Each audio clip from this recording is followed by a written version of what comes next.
زما بچې ماته شوی وختونه راته داسې ناستې او غوړېږي راغوړېږي.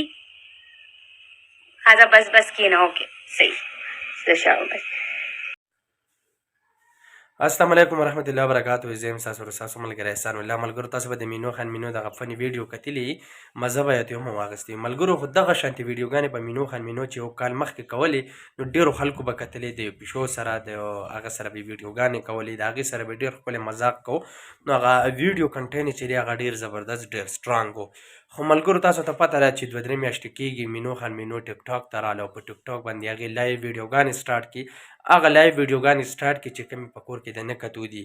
ملګرو د هغې سره په څنګ کې زاهد یا داسې بل کوم ټیک ټاکر چې د هغوی راشي په خپل منځ کې او هغو کنځلې کوي.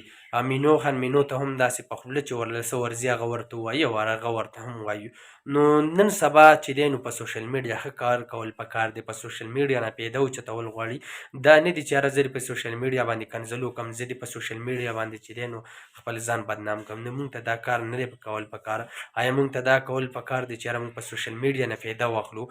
موږ په سوشل میډیا یو پازیټیو ویډیو اپلوډ کوو. موږ په سوشل میډیا چې دی یو کس وخندو. موږ ته داسې ویډیو کول پکار دی چې یو اصلاحي پیغام یې پکې. دا نه دي چې هره موږ په سوشل میډیا باندې ویډیوګانې ورکوو او زموږ په هغې ویډیوګانو باندې د خلکو له تکلیف رسي خلکو ته چې دی درد رسي چې موږ په ویډیوګانو کې ستاسو خور ستاسو مور یادو یا د زما مور یا زما خور څوک یادوي.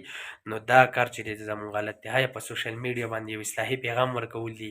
آیا په سوشل میډیا نه چې دی موږ یو اصلاحي پیغام ورکو؟ نو هی زما ویډیو خلک ګوري یا بل ویډیو ګوري. نن سبا خلک یوسف جان خوښوي کاشف علي خوښوي داسې جنید خان شو سید حبیب شو ولې هغوی خوښوي خو هغوی یو پازیټیو میسیج ورکوي که نه یو ښه کنټینټ استعمالوي که نه.